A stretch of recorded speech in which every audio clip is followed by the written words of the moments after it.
I'm gonna make this place your home.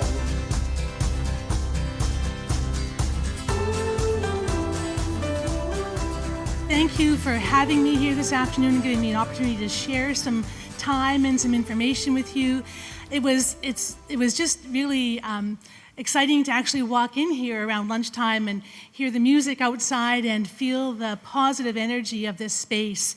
And it was a great privilege to start my time here after that by attending the youth engagement breakout session. And congratulations to all the wonderful youth and those who are supporting them for the incredible work they're doing to share their voice and their interests and their perspectives here today and throughout. So the topic that I've chosen, or the title for the work today that I'm going to share with you, is called Opening a New Door for Generation Squeeze. And I'm going to describe to you who Generation Squeeze is. It's many of you here today, or many of you, like me, are probably supportive of Generation Squeeze, and we'll talk more about that. I chose to say opening a new door for Generation Squeeze to build on the theme of your conference, which is about every door is the right door. And there already are some doors for Generation Squeeze, so maybe it's not all a new door, but the doors that do exist for Generation Squeeze need to be opened a lot wider, I would say. So to build on the work that you're doing in your community, we need to actually add some new or wider doors. That's the thinking here. I will because I work as part of a research team at UBC, and the work that we do is grounded in the research and the evidence. I will share very briefly near the beginning a few slides that have a bit of data on them.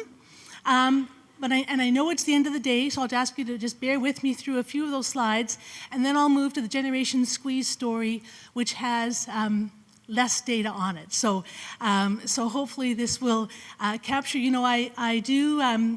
I am aware, being an accountant, that this is the end of your day, a very busy and packed and fabulous day.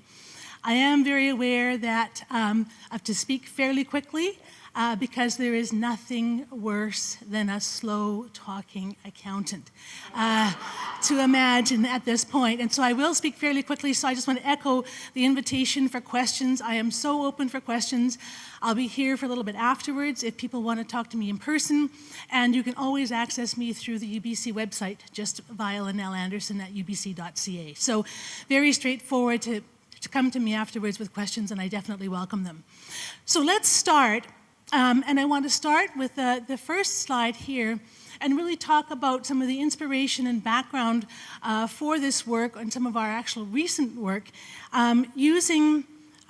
borrowing a quote from somebody who I find very inspiring, and that is Thomas King, who is, some of you will know Thomas King. He's a scholar and a writer of Native descent. This is one of the most recent books that he's written that I've read, that I quote here, and he summarizes something that's really important and that we found out in some communications research that I'll just share briefly. He says something that's really important that we need to keep in mind about Canada. And he says, and he's in this context, he's in this book, he is describing, of course, the Aboriginal experience. And by doing that, he's describing our society overall, North American society, include Canada and the US in particular. And so it is with respect that I borrow his quote and apply it more generally to the work that we're talking about here today and that we need to be aware of. And so he says in this book that Canada is, according to Canada, a just society. And this is a really important thought that he shares, an observation that he shares, for two important reasons. The first one is that it's really important as we talk about challenges facing families with children, it's important that we realize that we enter that conversation in a cultural context where most of us as Canadians, we are proud of being Canadians. We believe Canada is a good and fair and just country, and there's some good evidence why we should do that, which I'll come to in a moment. But when that's what we believe in our gut, you see, his word is, it's according to Canada, we believe this. It's not necessarily according to evidence and research. But when we believe in our gut, it's really hard sometimes to enter evidence that suggests otherwise. And when we hear that evidence about a country that we love and value and admire, that creates a dissonance for us, and that sometimes it means it's hard to believe, we push back on that evidence, and so on. So I want to acknowledge that right up front, that this is something that some of us may have a challenge with as we go through this conversation, and I want to be aware of that, that we are dealing with that belief about our country. So when we introduce some evidence about families with young children, which is a particular area of my research involvement, this is an example of where, in my experience, there's been some disbelief. If we can go to the next slide, I'll explain that to you. So a few years ago, UNICEF internationally did a report card on the 25 of the most developed countries in the world. And what they did is they looked at the rights of young children, part of the UN Convention on the Rights of the Child. They looked at all the research and all the evidence, and they compiled 10 benchmarks to assess these countries on how they fulfill the rights of families with young children, and particularly the policies and programs that they have in place. And Canada ranked last out of 25 countries. We got 1 out of 10 benchmarks. And a couple of years ago, we, as part of our research into Canadians' understandings and perceptions around families, we asked a question in a national poll. And it turned out that over 55% of Canadians either didn't know or didn't believe that Canada ranks poorly for investing in families with young kids. Now, this UNICEF study isn't the only study to show that. There are other examples as well. But this is an example of what I mean by finding out that we are that weak in Canada in terms of our support for families with young children is a surprise to many Canadians. Is this a surprise to anybody here? Is anybody? Some people here still too. So this is an example of how we're trying to foster a public dialogue to understand more about this, and we're fostering that within a context that says that Canada is a very fair country. Now, if we can go to the next slide, and this is where you want to be patient for just a few minutes as I explain this. As I said to you before, there are some very good reasons why we believe that we're a fair and just and good country. So the World Economic Forum publishes an annual report that looks at economic competitiveness. And most recently, there were 148 countries, so developing and developed countries. Then they ranked them according to economic competitiveness. And out of the 148 countries, if you go to the next slide, I've just picked a few to compare Canada to. So I'm comparing us here, first of all, to 2 of the Nordic countries. I think Sweden and Norway, I can't read that far back. Finland and Norway, thank you. So 2 Nordic countries, and then if you go to the next slide, 3 other countries that are considered like Canada's peer nations, like they're similar to us in terms of culture and background. The US, the United Kingdom, and Australia. And you can see that all 6 of these countries rank quite well in terms of economic competitiveness, right? In the top 20 out of 148 countries. And there's a mix. The Nordic countries, 1 does particularly well, number 3. Norway down, number 11. And the US is better than Norway. United Kingdom is better than Norway. Canada is close. So there's sort of a mix within that roughly that top 20. So that's how Canada ranks in terms of economic competitiveness quite strongly. And if we look at a whole nother measure in the next column, more recently, the UN worked with a group to look at how countries are doing in terms of supporting healthy aging, all right? They looked at things like income, health care, transportation, and things like that. And in this case, again, almost all of these countries are in the top 20 out of 90 countries that were examined. Note that Canada ranks very high here. We're number 5 out of 90 countries. So doing really well in terms of how we support healthy aging. Now, that doesn't mean we're perfect. That doesn't mean any country here is perfect. There's always more that we can do, but we rank very well. Where we start to fall down and where we see a difference, a gap emerging between these 2 groups of countries is around the next 2 columns that I'm going to put up here. Gender equality. The World Economic Forum, that first column a few years ago, said, we need to we are measuring economic competitiveness, and that's really important.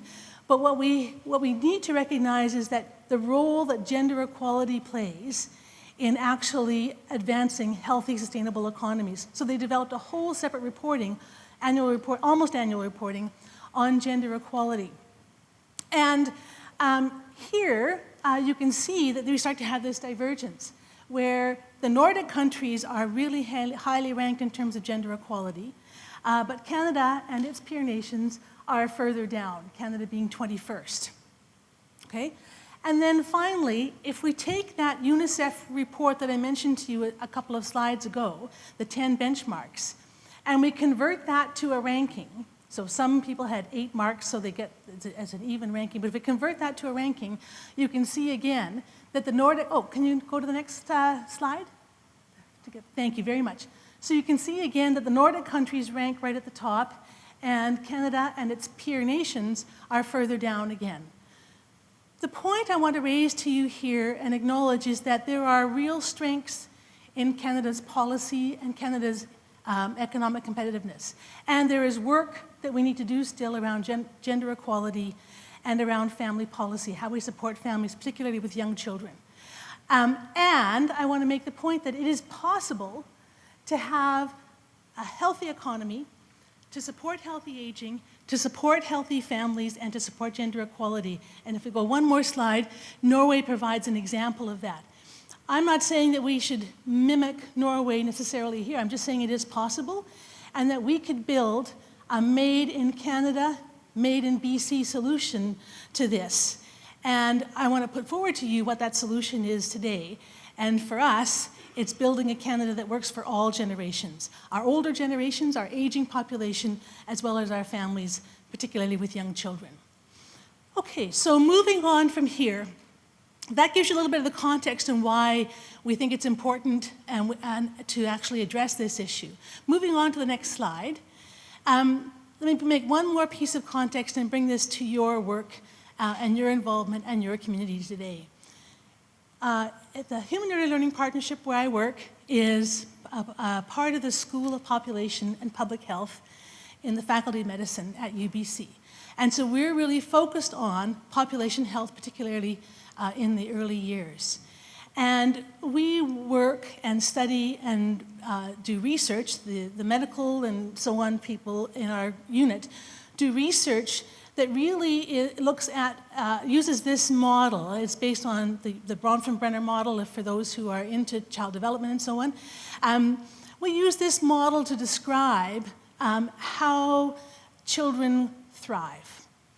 And the model reminds us that children thrive in nurturing and stimulating environments.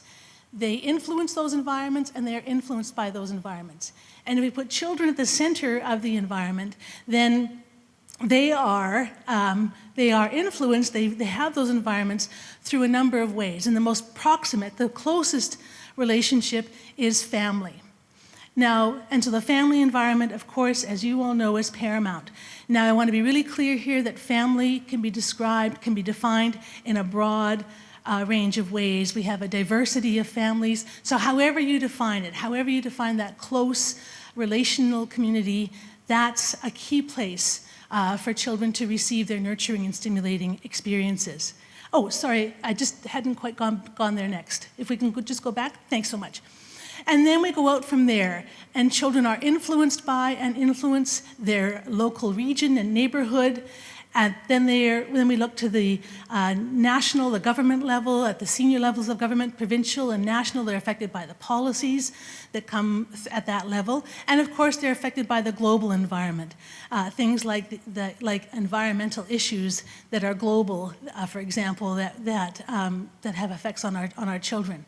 And so this is the model that we use to research and study healthy child development, helping families with young children thrive. So it stands to reason that if children are influenced by and influence each of these levels, from cell to society as we describe it, then if we want to help influence healthy child development, we need to do it at each of those levels. And that's what has been happening here, and I want to describe one level that needs some more attention, that needs a new door to be opened or to be opened further. So now we'll go to the next slide, and this is my point, is that we need to take action at each of these levels in order to help children thrive. And a lot of that action has been happening, and you've been responsible for lots of it here in Chilliwack and across the province. So if we go to the next slide, for example, at the level of the family, one example is, in recent years, the research, the lived experience has really emphasized the importance of reading to young children, and we see that happening more in the home and in the community. So lots of work to support parents with young children and help them to help their children thrive. At the next level, on the next slide, the work that happens in neighborhoods and regions. And the day here today is such a reminder to me, and perhaps to all of you, of the phenomenal work that happens in communities like Chilliwack. I am blown away by going around and seeing all of the doors that you have and are working to keep open for families with young children. The actions that you take locally here make such a difference, and I know that they wouldn't happen without the senior government support, the provincial support that you do have as well. The challenge that I want to talk about in moving to Generation Squeeze, the challenge though is that the work that you're doing, consider the doors that you're trying to keep open like the doors of a house. And those doors, you're working to keep those open, you're doing great stuff. But the house is sitting on a soft foundation, on a weak foundation. The weak foundation is the social and economic changes that have happened for families over the last 40 years in particular. And so it's that weak foundation that makes it more difficult for you to do that work in communities and to really grapple with the issues that are facing families today.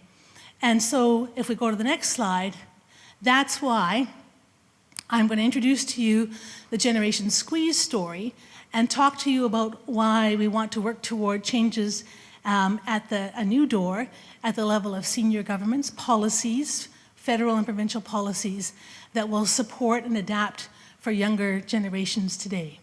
And let me just take a second and take a sip of water before I move on here.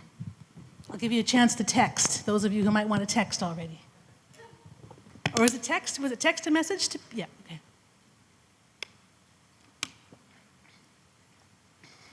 All right, so let's move on and tell the Generation Squeeze story. And the next slide. Here, in a nutshell, are the changes that are affecting families in your community and every community across the country to a greater or lesser extent, depending on where we live. And then when I describe these changes, I'm going to use averages.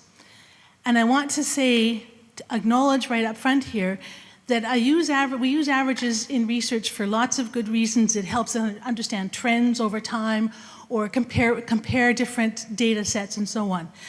But I'm clear, as I know you'll be clear, that there is no average child, there is no average family. Each is unique in their own ways. And so I'm going to ask you to sort of go to a different level, go to the level of the population, at the population level, and consider, your broader community, at the province, at the level of the country. I know from experience in talking about this so far that much of what we'll identify here will relate to you, to many of you in various ways, but not all of it will, because we have some differences. We've got family differences, we've got local differences, and so on. But these are averages that describe an important trend and help us understand where families are at today across the country. So I'm going to share them in that light. So here's the deal. Since 1976, Canada's economy has actually doubled. However, as the next slide shows, it produces on average, an extra $35,000 per household across the country. But here's another part of the deal. The next slide reminds us that despite this economic growth, wages in most of the country, and but I'll focus on BC now, wages for young people have actually dropped. So if we take 1976 average wages and adjust them for inflation, on average, that 25 to 34-year-olds were earning just over $24, almost $25 an hour in 1976. Today, the average is just over $20 an hour. So the economy has more than doubled, but wages, real wages, are down. Real wages are down even though, if you look further down there, even though we have twice the participation rates in post-secondary education than we had a generation ago. And not only are wages down, but student debt is up. And as we all know, the cost of housing has risen dramatically. So these are the first signs of the squeeze affecting young people today relative to a generation ago, and this is why we call young people, those generally under 45, generation squeeze. Now this is the squeeze for all young people, and as the next slide begins to show, when we form this reminds us, sorry, another little data fact here. So another part of the squeeze, another way of talking about the cost of housing, is that it takes twice as long across Canada to raise the money for a 20% down payment as it did a generation ago, and 3 times as long in BC because of our even higher housing prices. So that's the squeeze on younger generations generally. And if we move to the next slide now, when we form households and think about having children, the squeeze tightens even more. So in households, real household income has actually grown very little, and in fact in BC it's dropped slightly, even though, as the next slide when we add in, we have more young women working than ever before. So the hours of work are up, the education is up, but the incomes are actually down. And then when we add children to the equation, and the next slide, the squeeze really tightens. If a couple chose to share 1 year at home with a newborn, they could expect to forego about $15,000 on average in income. That's the loss, even with building in employment insurance into that equation. And when they return to work, as the next part shows, we only have enough childcare and kindergarten spaces for about 1/3 of children in BC, and those spaces, as the next part of the slide shows, those spaces typically cost more than post-secondary tuition. So ladies and gentlemen, as the next slide would say, I bring to you generation squeeze. Squeezed for time at home with young children, squeezed for services like childcare, and squeezed for money because of the rising cost of living. Now, this generation is doing all they can to adapt. They're doing the things we suggested they do, right? They're going to school more, they're working more, and so on. And so they're trying to adapt individually to this reality. And as the next slide shows, they're not the only ones trying to adapt individually to this reality. Those of us who are boomers and seniors are also helping out our young children in many ways, so we're adapting individually to help out the younger generations too. But a generation ago, it was different. At the next slide, what we've done before when we saw a generation that was struggling is we made policy change. The policy change we made a generation ago, 30% of seniors were living in poverty in Canada, and we didn't ask them to adapt individually. We introduced universal health care and old age pensions. And it's because of those public policy programs, along with the rising economy, that seniors' poverty today is down to 5%.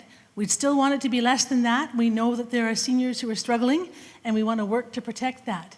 But we have not been able to drop the children's poverty, child and family poverty, despite an all-party resolution in the House of Commons, the federal government, in 1989, to say we would eliminate child and family poverty. So that is the reality facing generation squeeze, but the success that we had a generation ago gives us tools that we can apply now. And moving on to the next slide, here's part of the learning. largely because we introduced universal health care and old age pensions. On average, we're spending $45,000 per older Canadian, per retiree today in public funds. And that's what's helped keep this generation as wealthy as they are. On average, their income has grown. But we're only spending, in the next part of the slide would show, about $12,000 per person under 45. And so it's this generational spending gap that we want to adjust actually just slightly to give Generation Squeeze a chance to have the family they want without having to sacrifice their financial future. So, what are we proposing? The next slide. We want to, as I said before, we want to have a Canada that works for all generations, which means introducing in the next slide a new deal for families. A new deal for families that really respects Canadian values, which are about ensuring that the family is at the core of our work together.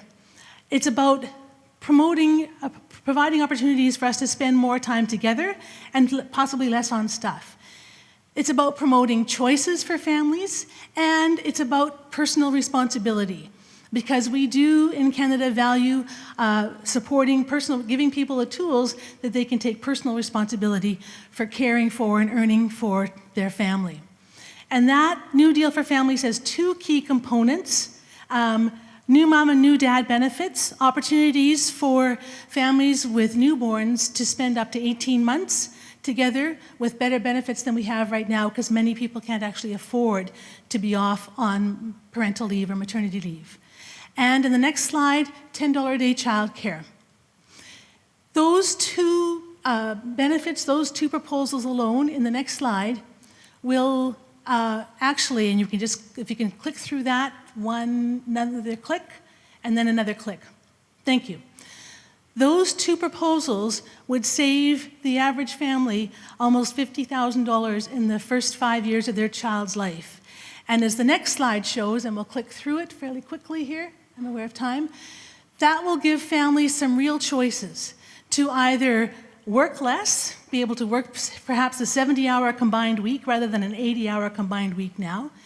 It will give them the opportunity to pay off their student debt or reduce the time it takes to save for a house, or even to save for their own retirement.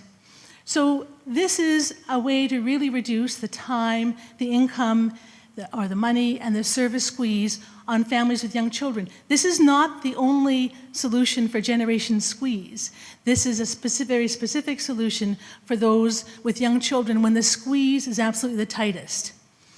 Now, how are we going to achieve that? Moving on from here, we're going to achieve that, and we're going to achieve that by raising the per capita, the per person spending for young generations from just $12,000 to $13,000 per year.